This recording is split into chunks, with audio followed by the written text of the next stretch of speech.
the voice of spirit on earth, and who you are and all you do is a blessing to the world. You are the heart, you are the hands, you are the voice of spirit on earth, and who you are and all you do is a blessing to the world. You are the heart, you are the hand, you are the voice of spirit on earth, and who you are and all you do is a blessing to the world. You are the heart, you are the voice, and who you are, blessing to the world.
You are the voice of spirit on earth, and who you are and all you do is a blessing to the world, a blessing to the world.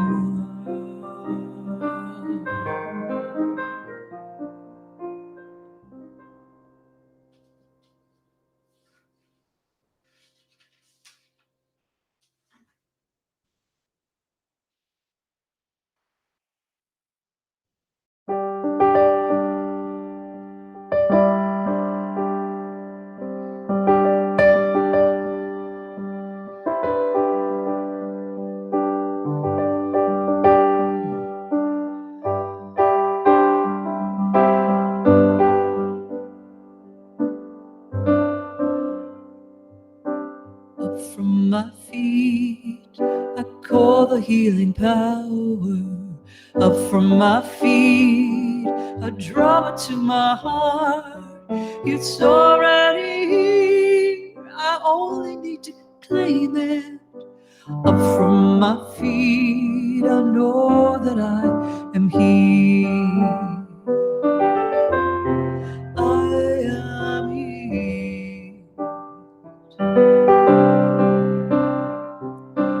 In through my hands, I call the healing power. In through my hands, I draw it to my heart. It's already here, I only need to claim it. Up from my feet, I know that I am here. I am here.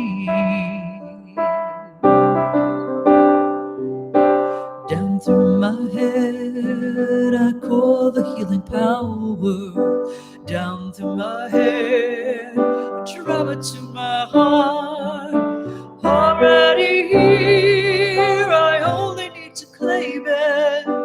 Down through my head, I know that I am here.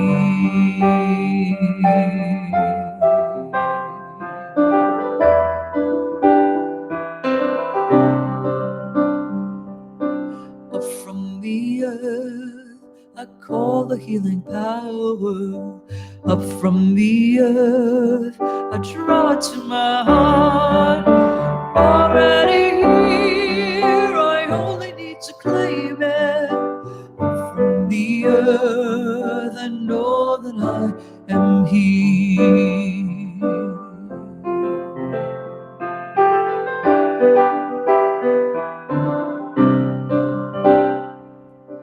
Back to the earth, I send the healing power. Back to the earth, I send it from my heart. Already here, I only need to claim it. Back to the earth, and know that I am here. I am here.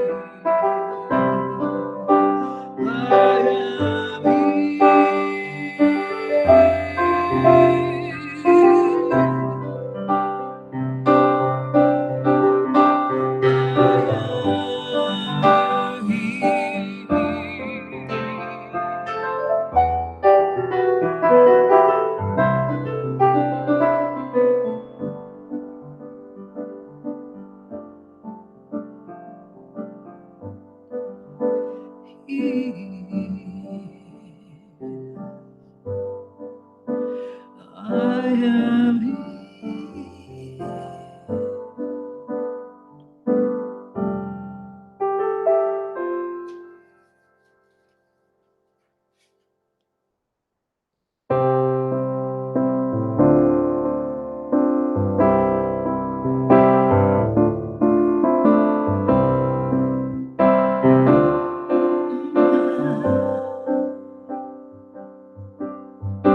All good,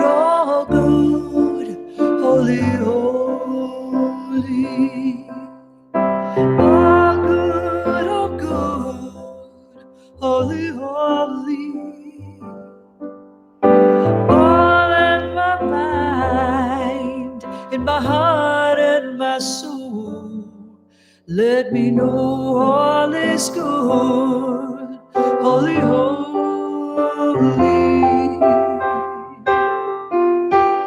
All love, holy, holy. All love, holy, holy. All in my mind, in my heart and my soul. Let me know all is love, holy, holy.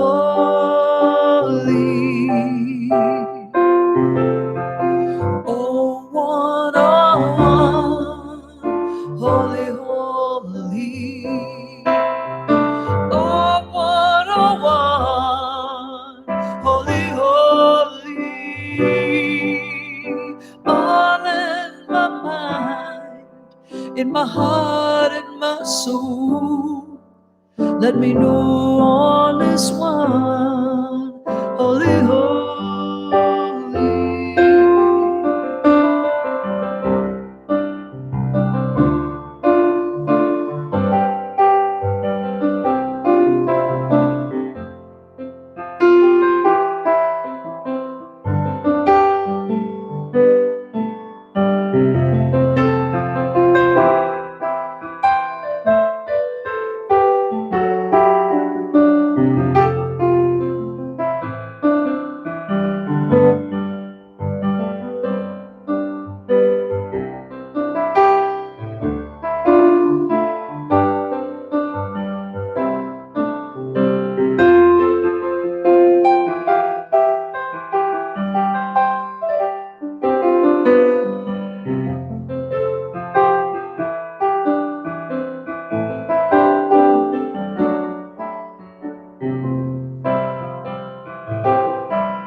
in my heart and my soul. Let me know all is God, holy, holy. Oh good, holy, holy. Oh good, holy, holy. All in my mind, in my heart and my soul. Let me know all is good, holy, holy. Oh good, holy, holy. Oh good, holy, holy. All in my mind, in my heart and my soul. Let me know all is good, holy, holy.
In my heart and my soul, let me know all is good, holy, holy.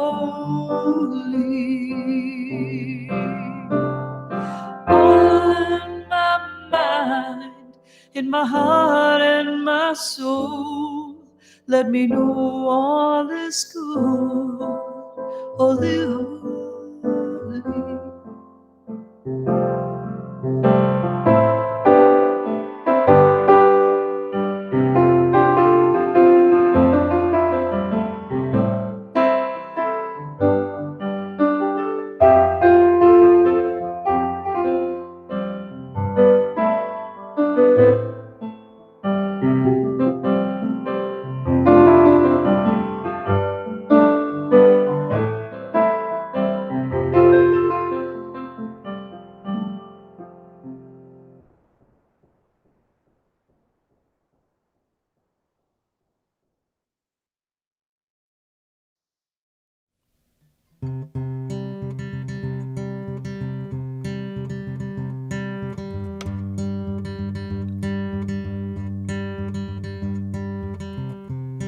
There is a space in my heart where I find the truth. I find me and you, a truth beyond what you may see now. But when we are one, we bring more good about. No matter who or what you call yourself or where you come from, yeah. There is a place in this world with open arms right now.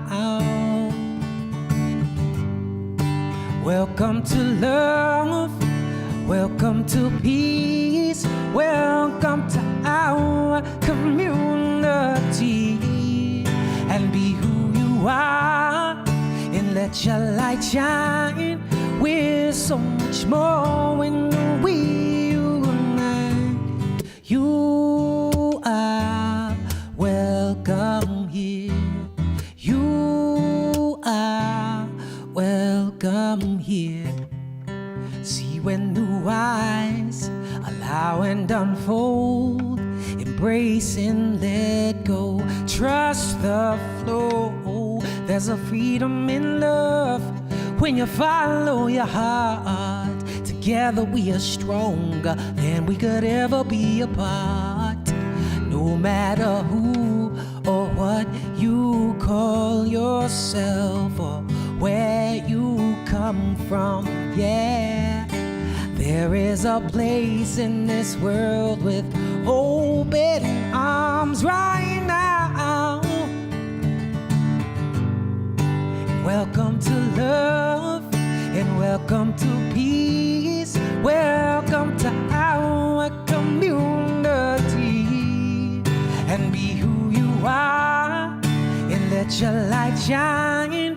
We're so much more when we unite. You are welcome here, and you are welcome here.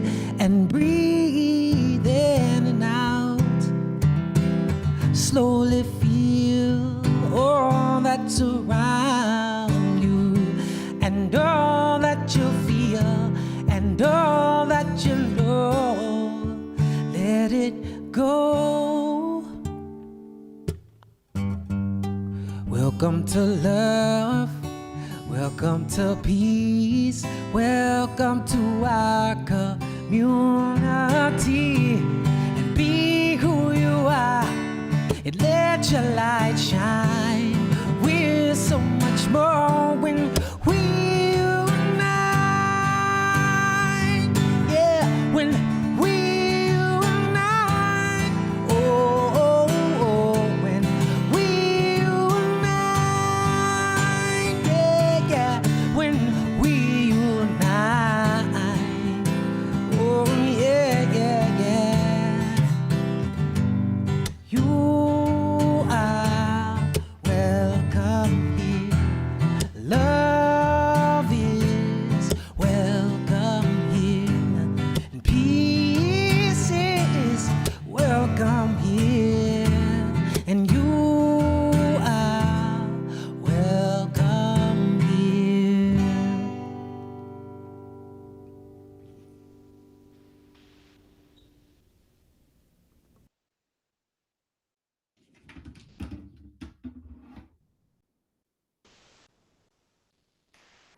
Good morning, SLCA. My name is Shasta Bridges. I'm a licensed practitioner with the Spiritual Living Center of Atlanta.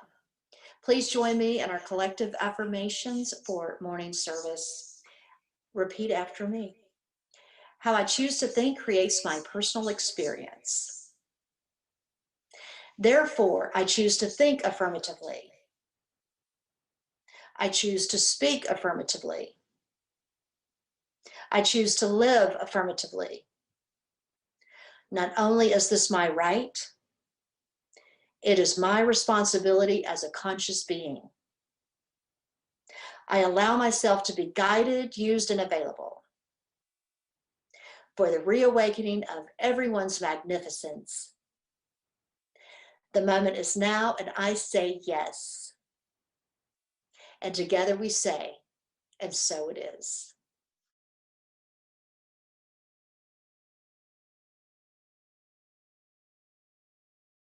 There we go. There's the mute button, the mute and the unmute. Good morning, Spiritual Living Center of Atlanta and extended friends and community and guests. We're so honored that you are here with us this morning. My name is Penelope Williams. I'm a religious science practitioner and director of creative arts here for our community. Today, I'm filling in for Reverend David Alexander in the sense of sharing announcements with you this morning, not as a guest speaker, but we do have our beloved Reverend Susan Zoller here to present the inspirational message this morning. I want to invite you to just take a look this direction to the announcements that are before you. Grateful giving, of course. We give by text and we give by online donations, and we welcome your donations as you see fit to share with us. We are honored to receive them. Please text any amount to 404-800-9467 or give online slca.com/donations. And announcements. We have, as you know, an important responsibility to reduce stress as an inside job. I love this. We have a very powerful practitioner coming forward for the next series of Tuesdays at 11:30 in the morning for a what we call this lunch and learn. I'm sorry, I'm referring to some notes here. Lunch and learn. And now this is with Greta Counts. She is not only a licensed practitioner, but she has served the larger Atlanta community within numerous workshops presenting powerful insights that she has garnered through her years as a practicing religious science practitioner, but also among the professional community. So she will be sharing her wisdom with us each Tuesday at 11:30 in the morning, reducing stress. I like that. Reducing stress. That's a good thing. And then we have coming up March 20th, Live on the Drive. This is going to be an opportunity for our community to come together, just celebrating time together. But many of our members will be offering their services, from Tai Chi to body fitness to how to grow an urban garden.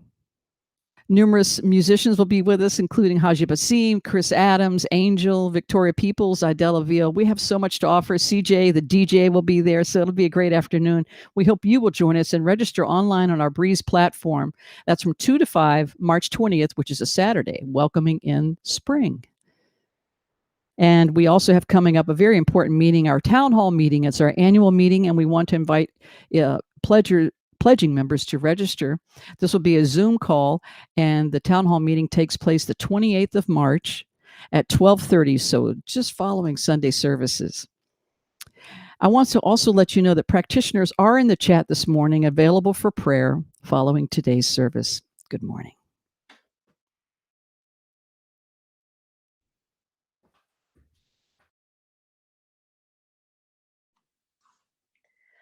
Lighting the flames of faith.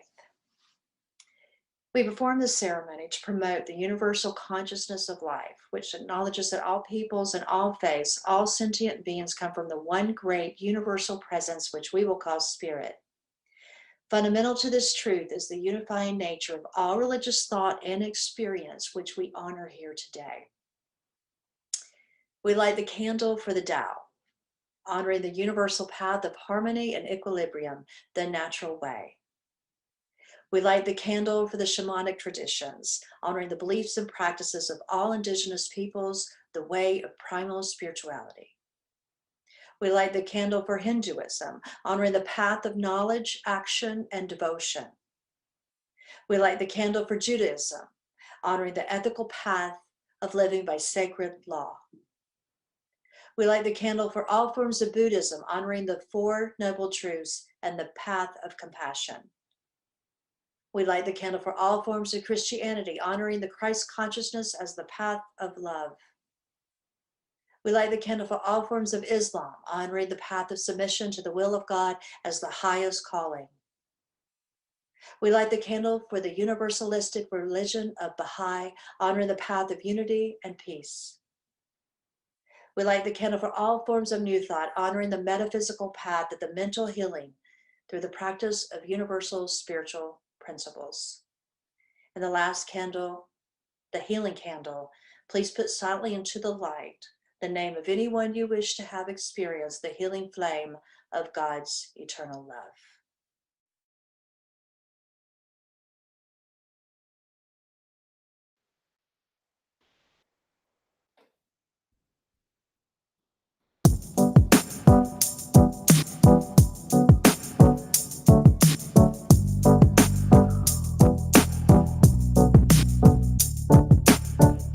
It's hard for me to let go, hard for me to breathe, thinking that I gotta control it all.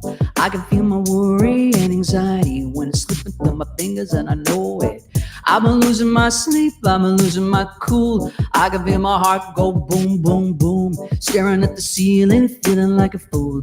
I'm going under and I know it, but I hear you whisper to me.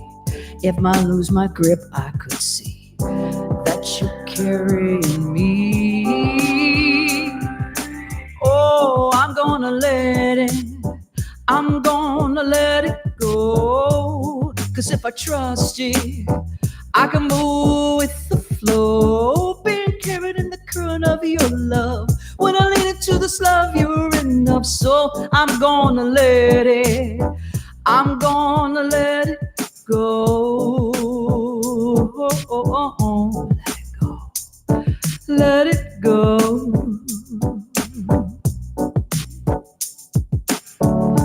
Time for me to let go, time for me to breathe. No one God already has it all. Time for me to turn down this anxiety. I can know my freedom in a moment.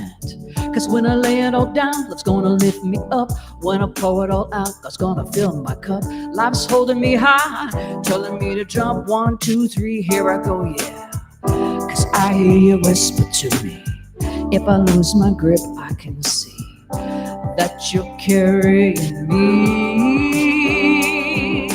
Oh, I'm gonna let it, I'm gonna let it go. Cause if I trust it, I can move with the flow. Being carried in the current of your love. When I think to your arm, it's enough. So I'm gonna let it, I'm gonna let it go. Oh, oh, oh, oh. Let it go. Let it go.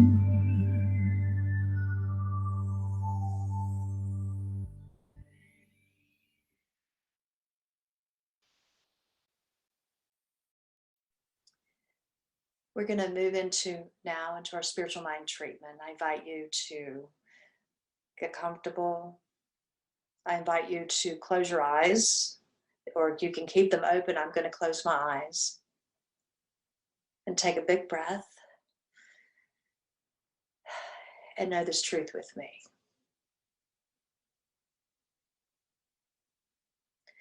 I take this moment right here, right now, to honor where I am. I honor my path. I honor all my experiences. And as I step into my path with a deeper knowing, this knowing being that God is everywhere and in all things, and this includes me. As I step into this path, I welcome in more ease when I don't understand things. I welcome in more love when I get frustrated with others. I welcome in more simple peace in my life, and this practice becomes easier and easier. As I continue to walk on my path, things open up for me that I have desired, that I have wished upon, and they come to me easy. As I walk down this path, I see and experience more love. As I walk down this path, I allow more love in my life, and therefore shines around those that I do love more and more. My circle of love gets bigger.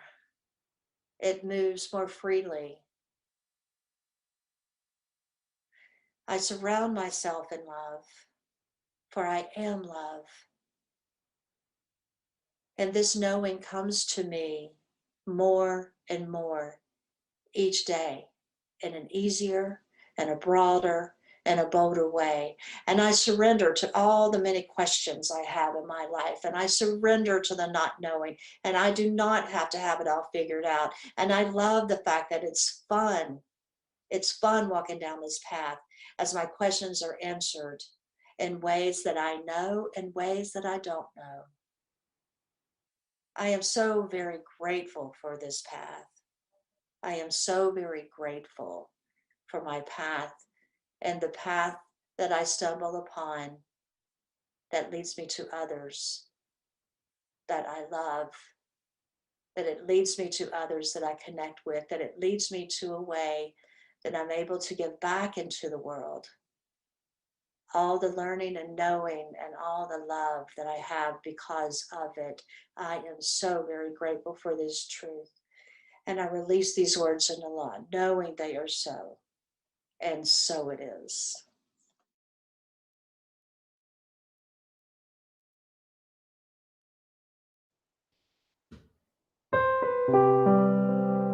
I was so into that, you caught me off guard, Shasta. Thank you for that treatment. With every prayer, I breathe the heart of God. I breathe the love of God through me. With every prayer, I breathe the heart of God. I breathe the love of God through me. As I open and allow, I know right here and now, I create a world where wonders never cease. With every prayer, I breathe the heart of God. I breathe the love of God through me.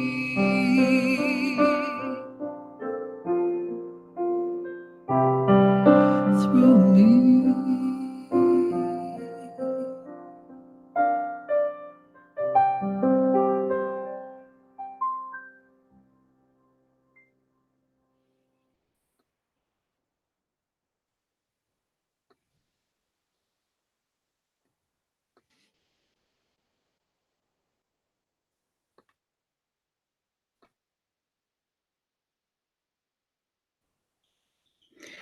Good morning. I'm Susan Zoller. I'm one of the ministers here at the Spiritual Living Center of Atlanta. And a gracious good morning to you. Let's know something wonderful today together. As a small child, I was taken to church weekly. And the service was pretty much a mystery to me. I didn't really understand what was being said anyway. And I wondered, how does that person up there speaking know what to say week after week after week? I didn't really understand much about church at that point, but I knew it was capital VI, very important to be good during that. And it was very, very important to stay still and not be a distraction. Be quiet. Well, needless to say, I could hardly wait for the service to end. Now, as an adult, I have come to understand about spirituality, which is an individual experience of the divine. And yet still I wonder, when it comes to a religion or a church service of any type, a spiritual service, how does that minister know what to say week after week after week? And I guess an even bigger question is, how will I know what to say when I get up there? How can it be meaningful and instructive? Now, our center, the Spiritual Living Center of Atlanta, is part of a global organization called Centers for Spiritual Living. And through Centers for Spiritual Living, we have a template for services for the whole year. There's an overarching theme, and then there are individual talk titles for the entire year.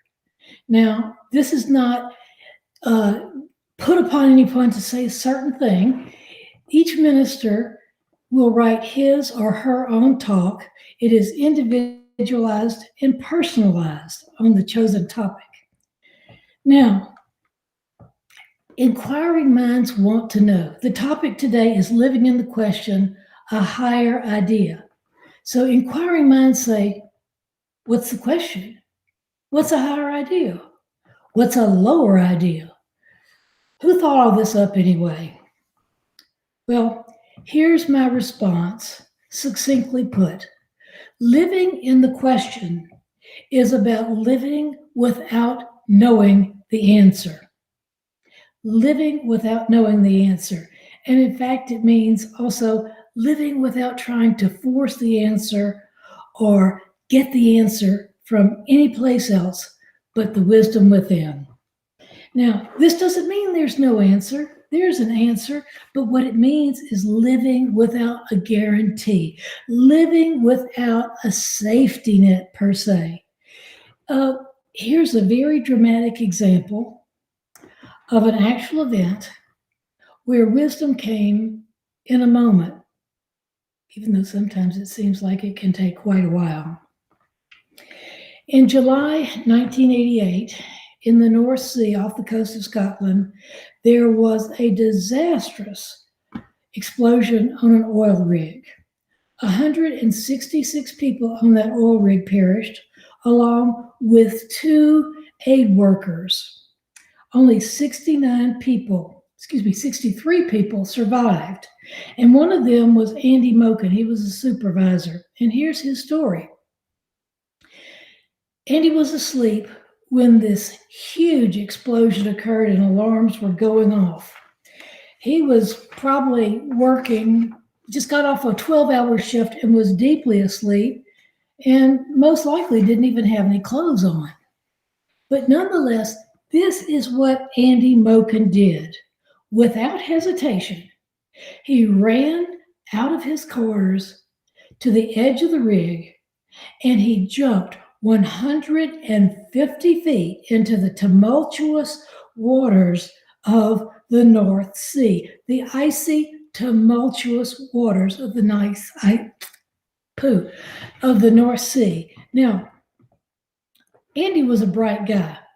He knew that with the temperatures down there, the most he could probably survive was 20 minutes before hypothermia would take him.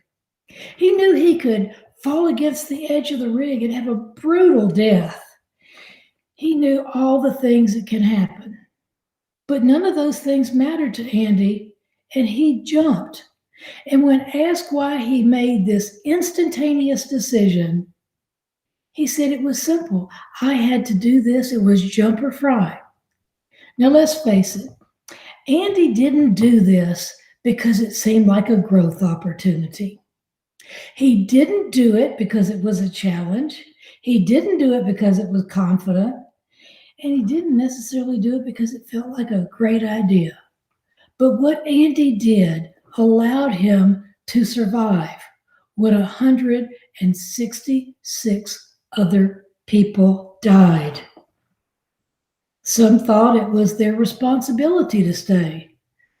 Some were probably frozen with fear.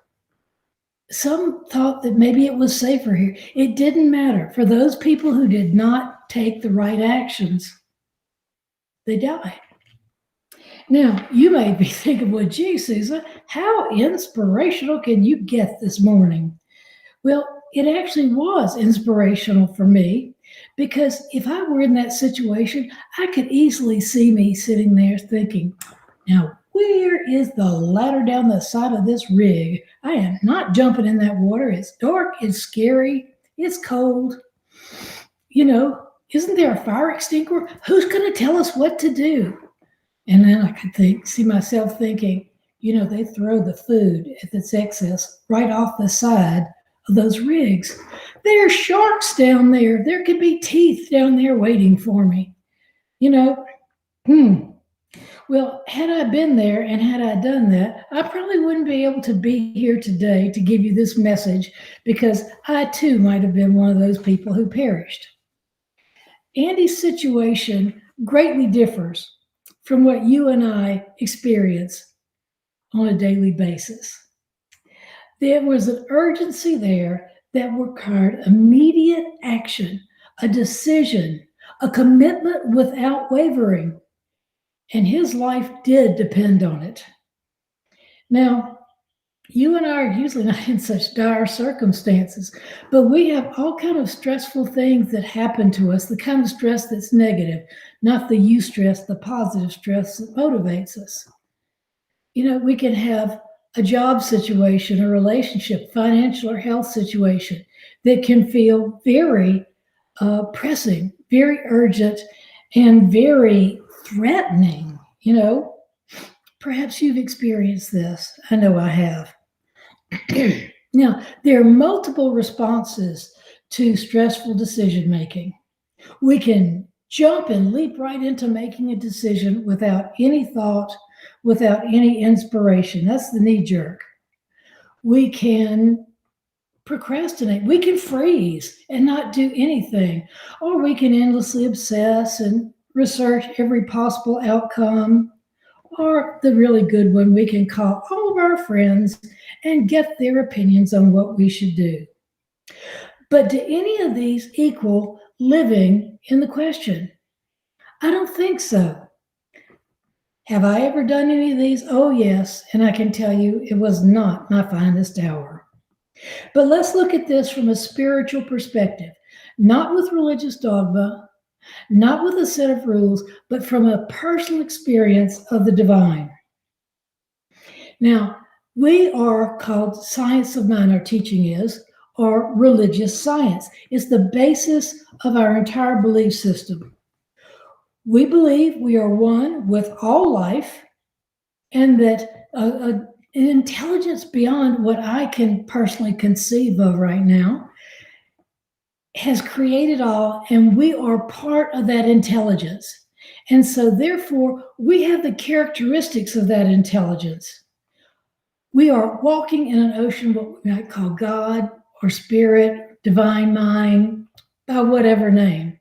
We are part of that divine mind. All we are is within that divine mind, but we are not all of the divine mind.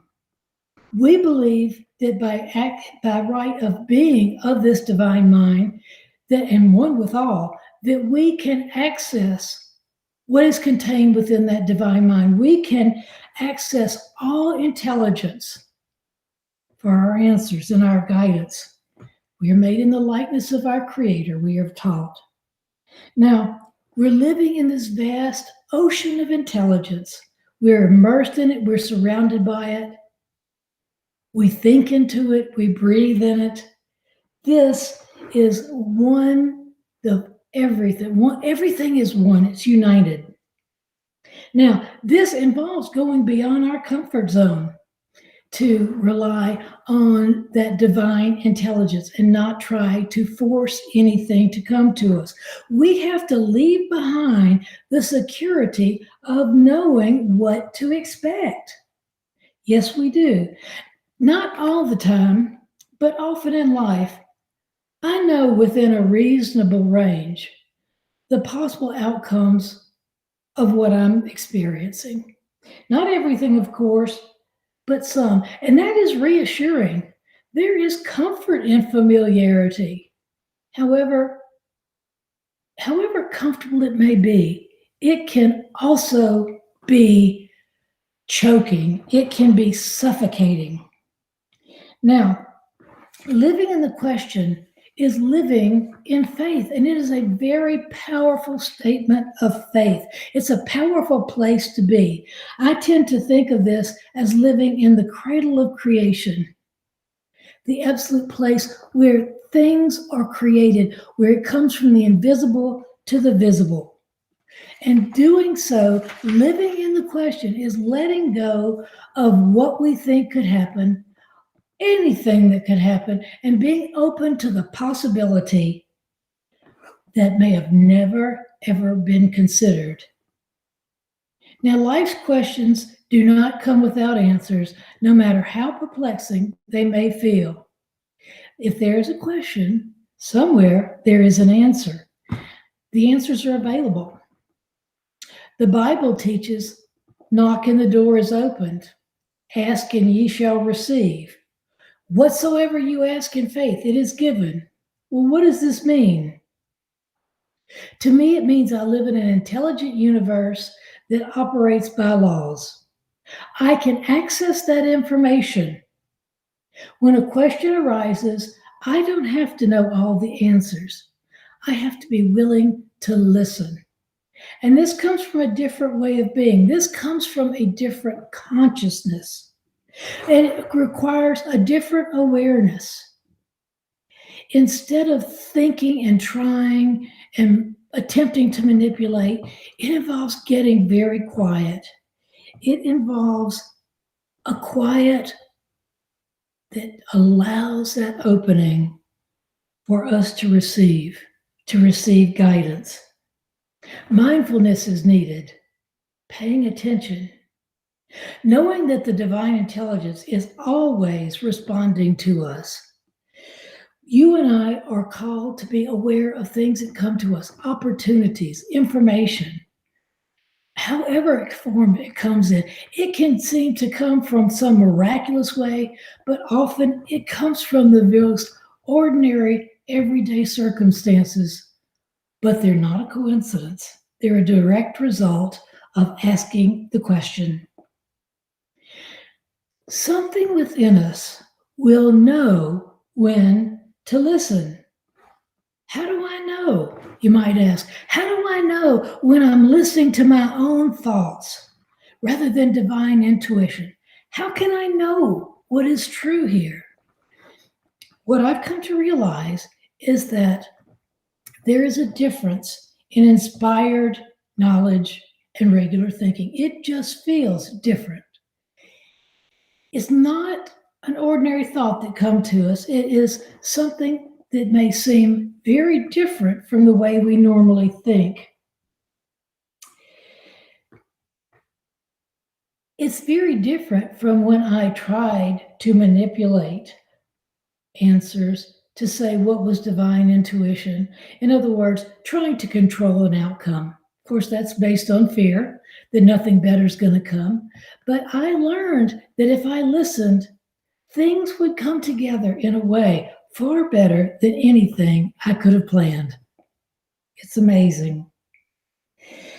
Now, I had to learn to listen. I have a very active mind. I would sit there and my brain was just whirring. I had to be okay without knowing the answer. That was a challenge. You have to believe that the guidance is there. You have to be open to it. You have to live knowing that it is available somehow and it comes. That can be very challenging at first, but as we do this, it becomes easier. We understand what that involves.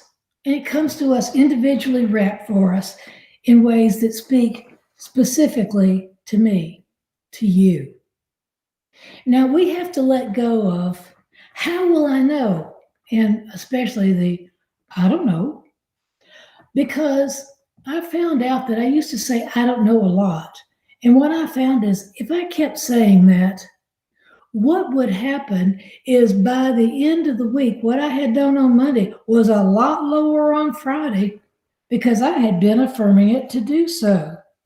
Because, information and energy goes where the attention flows. In other words, what we focus upon grows. We can focus upon positives, negatives, knowing that there is an answer, knowing that it will never come to us. Spirit doesn't take part in that. It does not evaluate. It responds by corresponding to our thoughts. Now, a metaphysical phrase that I use to turn things around for me, here's a couple of variations of it. Something within me knows and knows that it knows. Something within me knows and it knows that it knows. When I was feeling a little doubt, I said, I may not consciously feel like I know the answer, but something within me does, and it comes to the forefront of my consciousness now. I also would say, divine guidance is mine now. I know what I need to know, see what I need to see, do what I need to do when I need to know it. I am guided. Now, amazingly, so it seemed at the time, but it's not amazing. It's the way Spirit works, it's spiritual law. Things changed. And, it didn't just go poof, and here's the answer, and everything's fixed. One of the ways it came was being aware of how often that I had a running dialogue in my head of why I couldn't have what I wanted or how difficult it would be to achieve.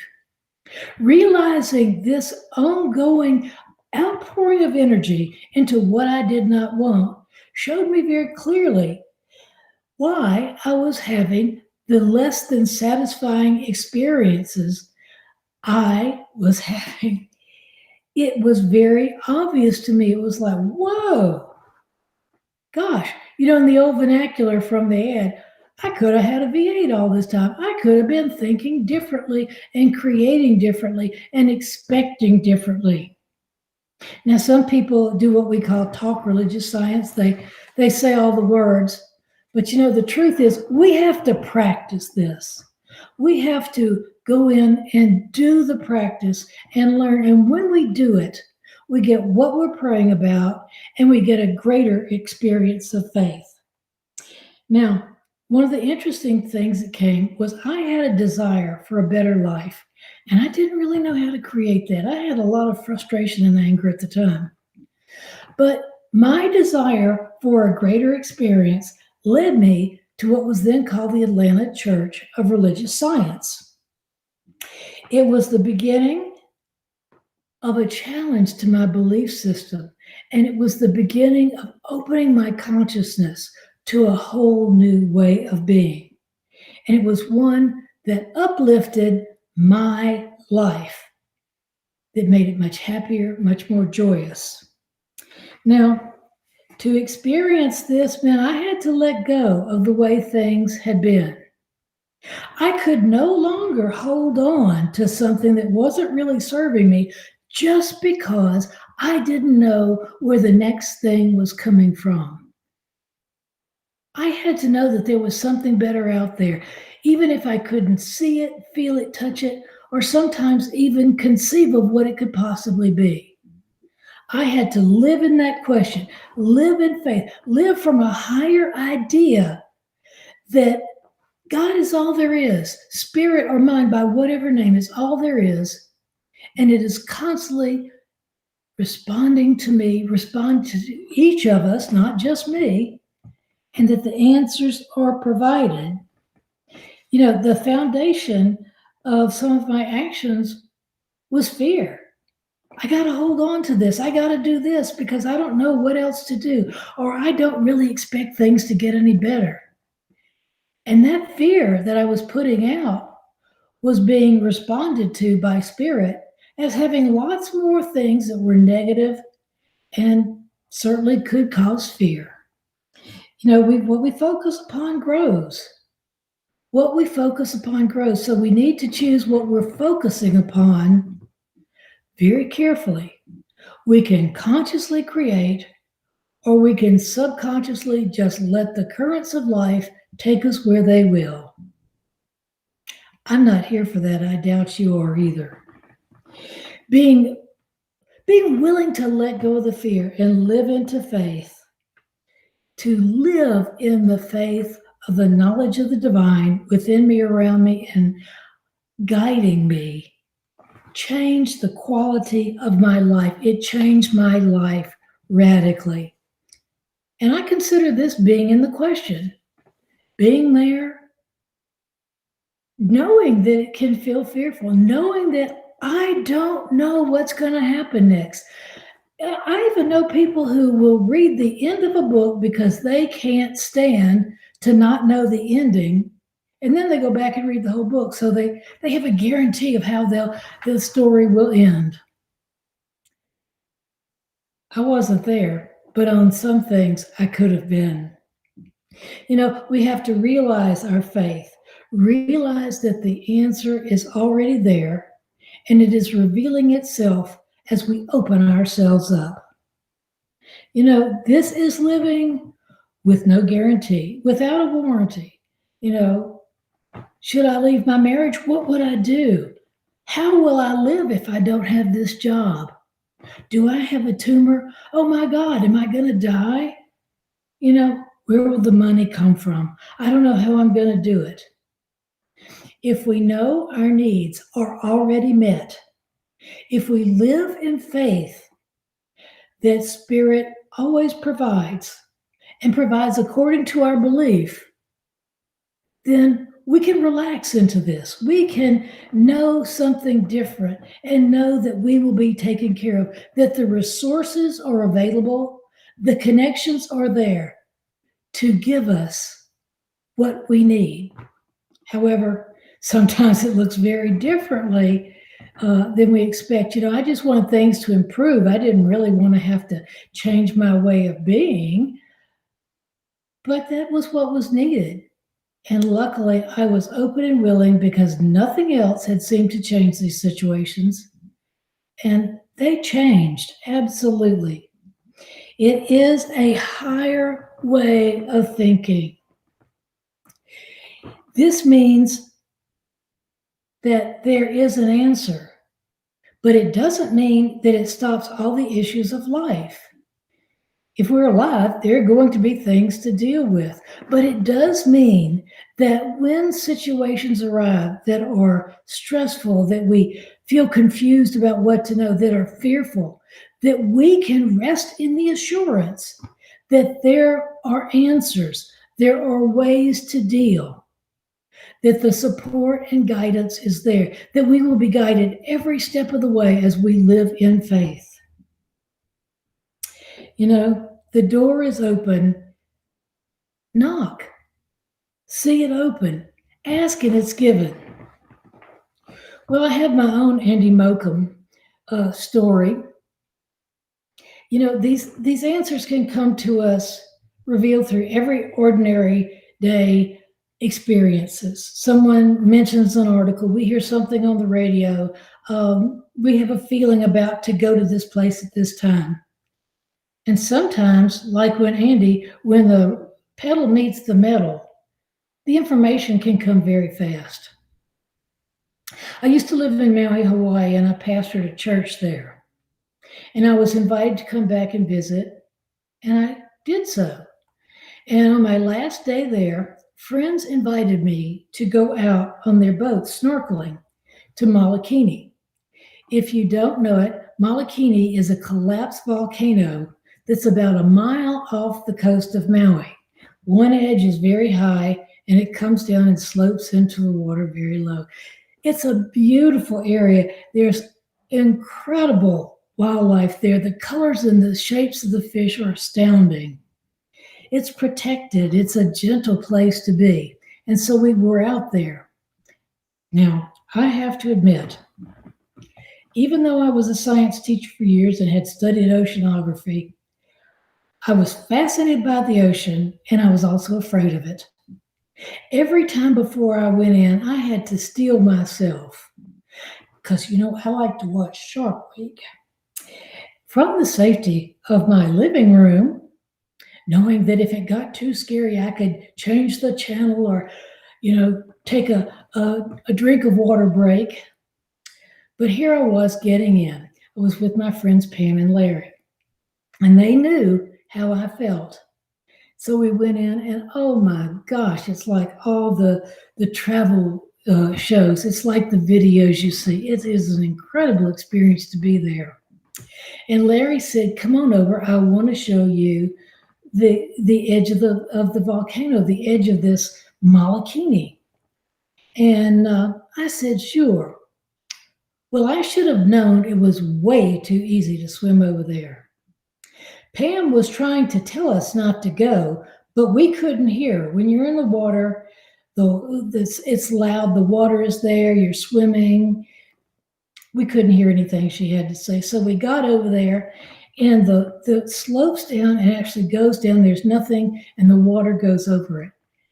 And it was a great experience. And we turned to go back, and Larry, who's a really big and protective guy, pushed me very hard and said, "Kick, really kick." And all of a sudden, I realized why it had been so easy to get over there, because the current was very strong. And I was being pulled away from Molokini and out into open water. That edge of Molokini is just, you could stand up right there, but immediately on the other side of it is over 150 feet deep, and the sharks hang out there. I know they do. It's part of the ocean there. And I remember thinking, I'm about to go out to the open ocean. This was my nightmare. And I said, I'm not going to the open ocean. And I started swimming. I swam, and the current was still pulling me. And I said, I'm not going over. It was a very strong declaration. And I was swimming. And I could tell that this was a great challenge. And my lungs were heaving from the exertion of swimming against the current.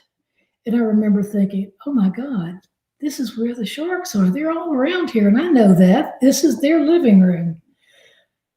And something within me said, you can't think about that right now.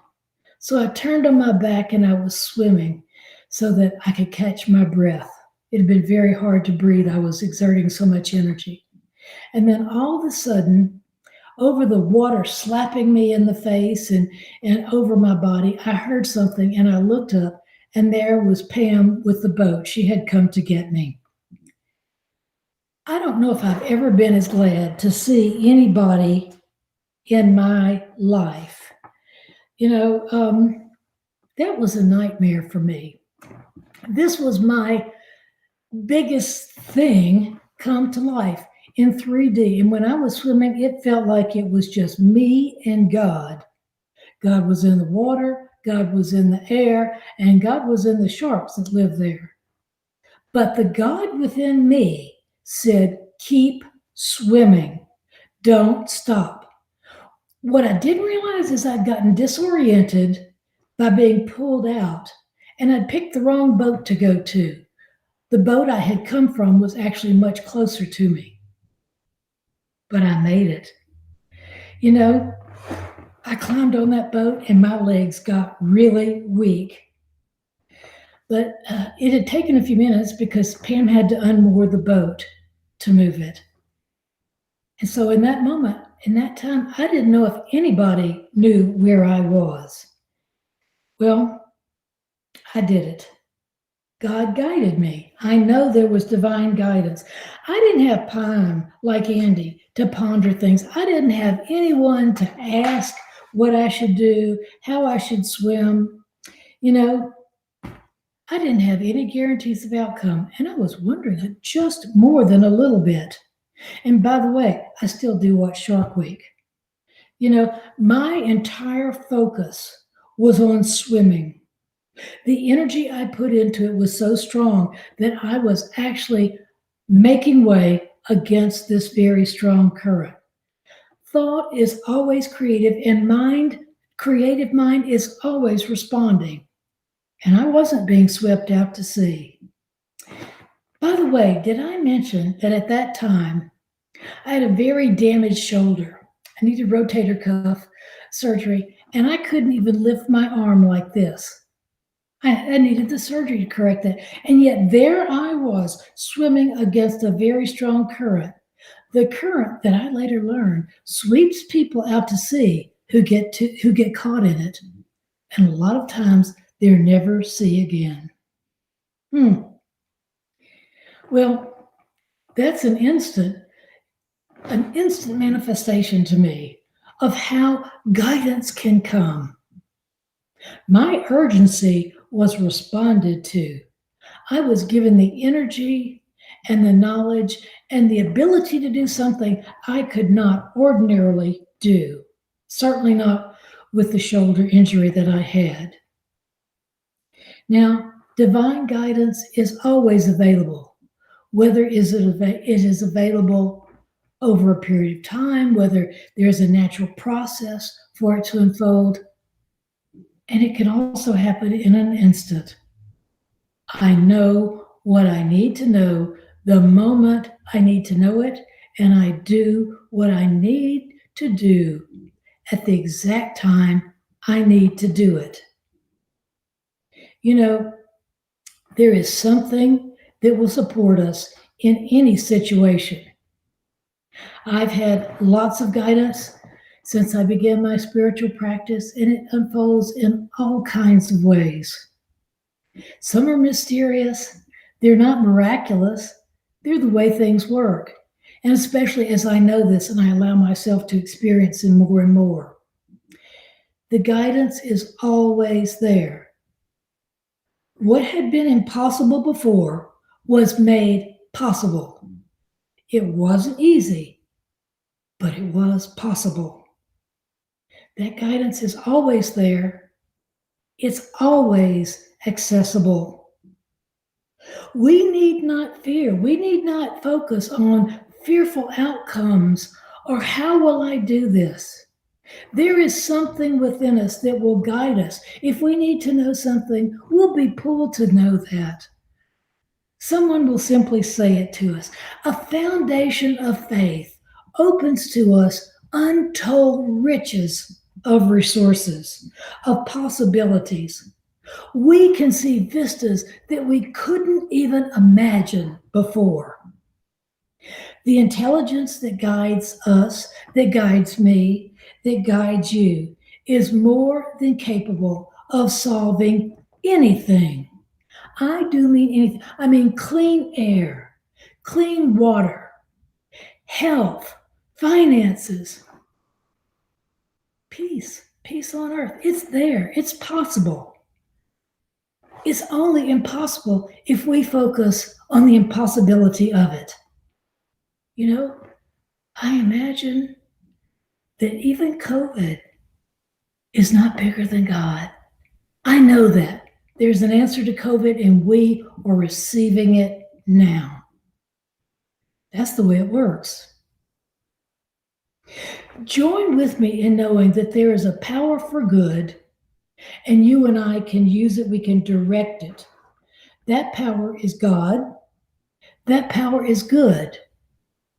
We can direct that power. We don't make that power, we simply direct it, and we can create a peaceful, healthy world with more than enough for everyone. The guidance to do so is there. And this is the truth. This is spiritual truth. It uplifts me, it guides me, it leads me, and I am so grateful for knowing it. I'm so grateful for the center and all the pieces that come together to share this knowledge, this science of mine with others. I invite you to have a greater experience today. As I was taught by Ken Schultz, the founder of this church, if you are not having a bigger experience, get a bigger idea of God. And I did, and everything's different. I'm grateful for each of you sharing this time with me this morning. Go forth in peace. Go forth and prosper. Namaste. Aloha. Blessed be. Amen. And so it is. Thank you.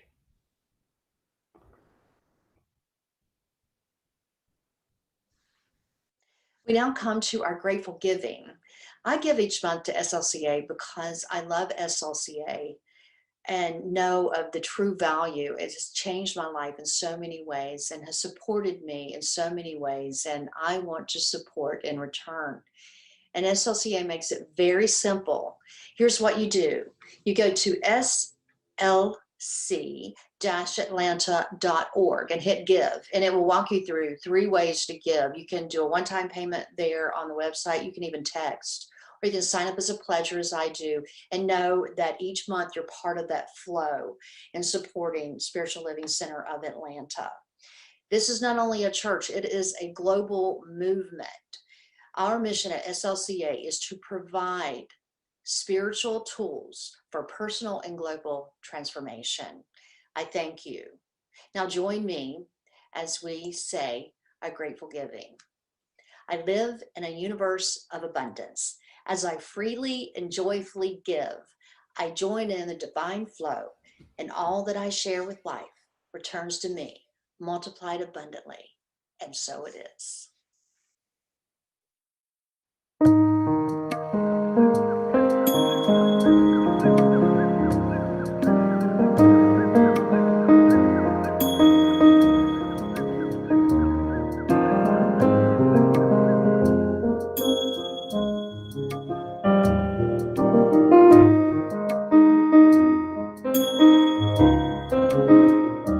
We envision a world that works for everyone and for all of creation. We see all people, all beings as expressions of God. We see a world that works for everyone. We envision a world that works for everyone and for all of creation. We see all people, all beings as expressions of God. We see a world that works for everyone. We envision a world that works for everyone and for all of creation. We see all people, all beings as expressions of God. We see a world that works for everyone.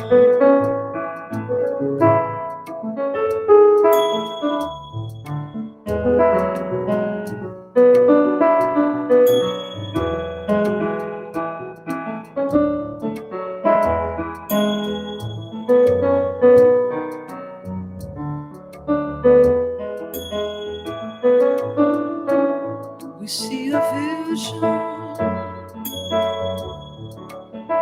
live the vision. We see all people, all beings as expressions of God. We see a world that works for everyone. We see a world that works for everyone.